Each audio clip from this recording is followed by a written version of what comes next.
Bonjour les amis. Aujourd'hui, je vais vous raconter l'histoire de Cendrillon. À la narration, Stéphanie Nueli. Et surtout, n'oubliez pas de vous abonner à ma chaîne. Il était une fois un gentilhomme qui épousa en secondes noces une femme, la plus hautaine et la plus fière qu'on eût jamais vue. Elle avait 2 filles de son humeur et qui lui ressemblaient en toutes choses. Le mari avait de son côté une jeune fille, mais d'une douceur et d'une beauté sans exemple. Elle tenait cela de sa mère, qui était la meilleure personne du monde. Les noces ne furent pas plus tôt faites que la belle-mère fit éclater sa mauvaise humeur. Elle ne put souffrir les bonnes qualités de cette jeune enfant, qui rendait les filles encore plus haïssables. Elle la chargea des plus viles occupations de la maison. C'était elle qui nettoyait la vaisselle et les montait, qui frottait la chambre de madame et celle des mesdemoiselles, ses filles. Elle couchait tout au haut de la maison, dans un grenier, sur une méchante paillasse, pendant que ses sœurs étaient dans des chambres parquetées, où elles avaient des lits des plus à la mode et des miroirs où elles se voyaient depuis les pieds jusqu'à la tête. La pauvre fille souffrait tout avec patience et n'osait s'en plaindre à son père, qui l'aurait grondé parce que sa mère le gouvernait entièrement. Lorsqu'elle avait son ouvrage, elle s'allait mettre au coin de la cheminée et s'asseoir dans les cendres, ce qui faisait qu'on l'appelait communément dans le logis Sucendron. La cadette, qui n'était pas si malhonnête que son aînée, l'appelait Cendrillon. Cependant, Cendrillon, avec ses méchants habits, ne laissait pas d'être 100 fois plus belle que ses sœurs, quoique vêtue très magnifiquement. Il arriva que le fils du roi donna un bal et qu'il pria toutes les personnes de qualité d'y venir. Nos 2 damoiselles en furent aussi priées, car elles faisaient grande figure dans le pays. Les voilà bien aises et bien occupées à choisir les habits et les coiffures qui leur siéraient le mieux. Nouvelle peine pour Cendrillon, car c'était elle qui repassait le linge de ses sœurs et qui gaudronnait leurs manchettes. On ne parlait que de la manière dont on s'habillerait. « Moi, dit l'aînée, je mettrai mon habit de velours rouge et ma garniture d'Angleterre. »« Moi, dit la cadette, je n'aurai que ma jupe ordinaire, mais en récompense, je mettrai mon manteau à fleurs d'or et ma barrière de diamants qui n'est pas des plus indifférentes. » On envoya quérir la bonne coiffeuse pour dresser les cornettes à 2 rangs et on fit acheter des mouches de la bonne faiseuse. Elles appelèrent Cendrillon pour lui demander son avis, car elle avait le goût bon. Cendrillon les conseilla le mieux du monde et s'offrit même à les coiffer, ce qu'elles voulurent bien. En se faisant coiffer, elle lui disait « Cendrillon, serais-tu bien aise d'aller au bal ?»« Hélas, mesdemoiselles, vous vous moquez de moi. Ce n'est pas là ce qu'il me faut. »« Tu as raison, on rirait bien si on voyait un Sucendron aller au bal. » Une autre que Cendrillon les aurait coiffées de travers, mais elle était bonne et les coiffa parfaitement bien. Elles furent près de 2 jours sans manger, tant elles étaient transportées de joie. On rompit plus de 12 lacets à forcer de les serrer pour leur rendre la taille plus menue, et elles étaient toujours devant leur miroir. Enfin, l'heureux jour arriva. Elles partirent, et Cendrillon les suivit des yeux le plus longtemps qu'elle put. Lorsqu'elle ne les vit plus, elle se mit à pleurer. Sa marraine, qui la vit tout en larmes, lui demanda ce qu'elle avait. « Je voudrais bien. Elle pleurait si fort qu'elle ne put achever. Sa marraine, qui était fée, lui dit « Tu voudrais bien aller au bal, n'est-ce pas ?»« Hélas, oui, » dit Cendrillon en soupirant. « Eh bien, seras-tu bonne fille ?» dit sa marraine. « Je t'y ferai aller. » Elle la mena dans sa chambre et lui dit « Va dans le jardin et apporte-moi une citrouille. » Cendrillon alla aussitôt cueillir la plus belle qu'elle put trouver et la porta à sa marraine. Ne pouvant deviner comment cette citrouille la pourrait faire aller au bal, sa marraine la creusa et n'ayant laissé que l'écorce, la frappa de sa baguette et la citrouille fut aussitôt changée en un beau carrosse tout doré. Ensuite, elle alla regarder dans la souricière, où elle trouva 6 souris tout en vie. Elle dit à Cendrillon de lever un peu la trappe de la souricière, et à chaque souris qui sortait, elle donnait un coup de sa baguette, et la souris était aussitôt changée en un beau cheval, ce qui fit un bel attelage de 6 chevaux, d'un beau gris de souris pommelées. Comme elle était en peine de quoi elle ferait un cocher, « Je vais voir, dit Cendrillon, s'il n'y a point quelques rats dans la ratière, nous en ferons un cocher. »« Tu as raison, dit sa marraine, va voir. » Cendrillon lui apporta la ratière, où il y avait 3 gros rats. La fée en prit un d'entre les 3, à cause de sa maîtresse Barbe. Et une fois touché, il fut changé en un gros cocher qui avait une des plus belles moustaches qu'on ait jamais vues. Ensuite, elle lui dit « Va dans le jardin, tu y trouveras 6 lézards derrière l'arrosoir.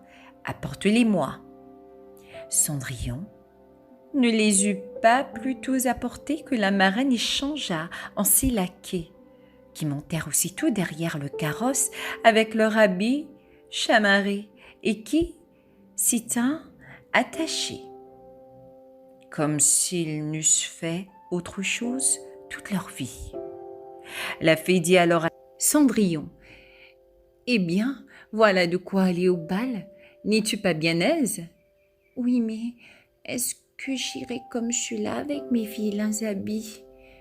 Sa marraine ne fit que la toucher avec sa baguette et en même temps ses habits furent changés en des habits de drap d'or et d'argent tout chamarrés de pierreries et lui donna ensuite une paire de pantoufles de verre, les plus jolies du monde. Quand Cendrillon fut ainsi parée, elle monta en carrosse, mais sa marraine lui recommanda, avant toute chose, de ne pas passer la nuit, l'avertissant que si elle demeurait au bal un moment davantage, son carrosse redeviendrait citrouille, ses chevaux des souris, ses laquais des lézards, et que ses vieux habits reprendraient leur première forme. Elle promit à sa marraine qu'elle ne manquerait pas de sortir du bal avant minuit. Elle partit, ne se sentant pas de joie. Le fils du roi, qu'on alla avertir qu'il venait d'arriver une grande princesse qu'on ne connaissait point, courut la recevoir. Il lui donna la main à la descente du carrosse et la mena dans la salle où était la compagnie. Il se fit alors un grand silence.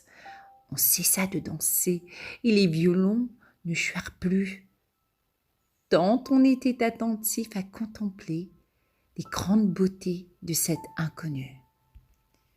On n'entendait qu'un bruit confus. « Ah, qu'elle est belle !» Le roi même, tout vieux qu'il était, ne laissait pas de la regarder. et de dire tout bas à la reine qu'il y avait longtemps qu'il n'avait vu une si belle et si aimable personne. Toutes les dames étaient attentives à considérer sa coiffure et ses habits pour en avoir dès le lendemain de semblables, pourvu qu'il se trouvât des étoffes aussi belles et des ouvriers aussi habiles.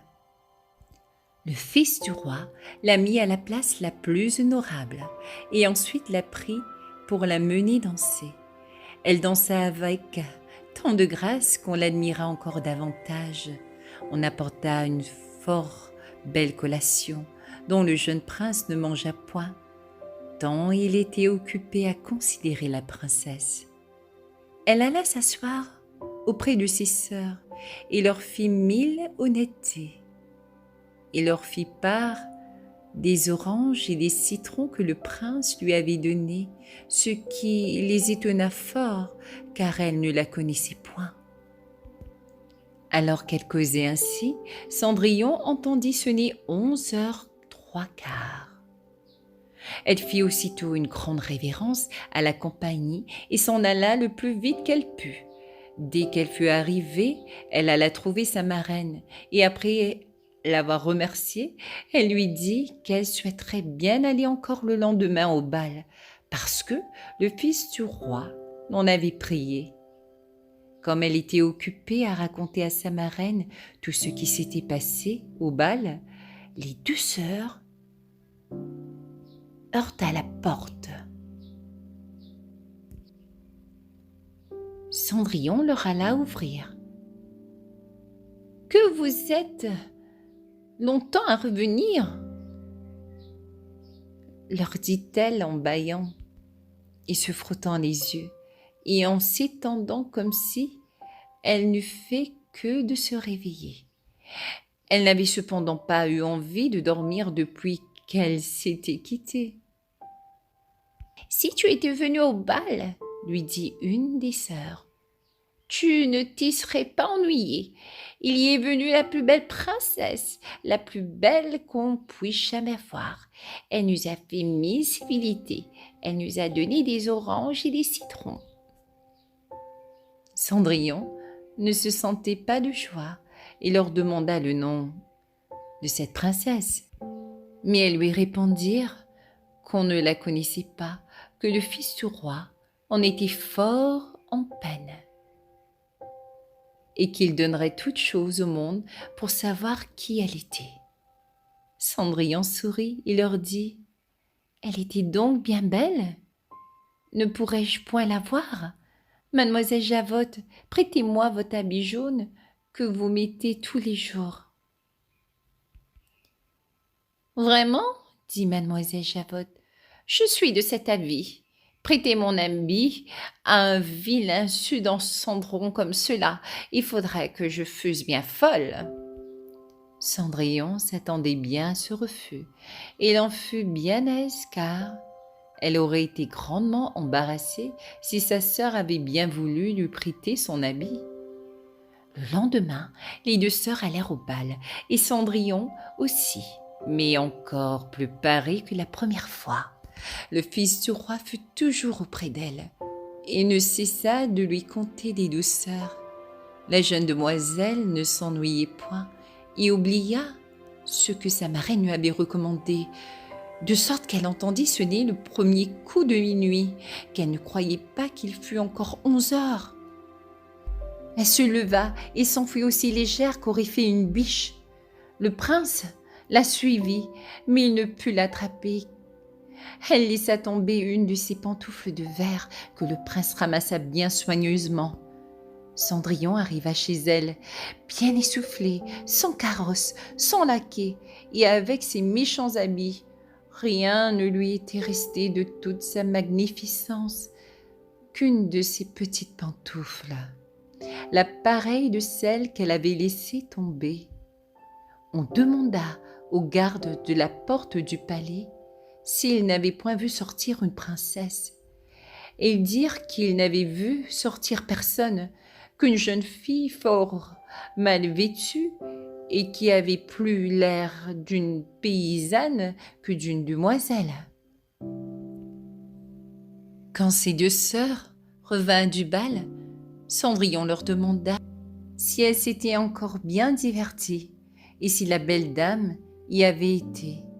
Elles lui dirent que oui, mais qu'elle s'était enfuie lorsque minuit avait sonné, et si promptement qu'elle avait laissé tomber une de ses petites pantoufles de verre, la plus jolie du monde, que le fils du roi l'avait ramassée et qu'il n'avait fait que la regarder pendant tout le reste du bal, et qu'assurément il était fort amoureux de la belle personne à qui appartenait la petite pantoufle. Elles dirent vrai, car peu de jours après, le fils du roi fit publier à son de trompe qu'il épouserait celle dont le pied serait bien juste à la pantoufle.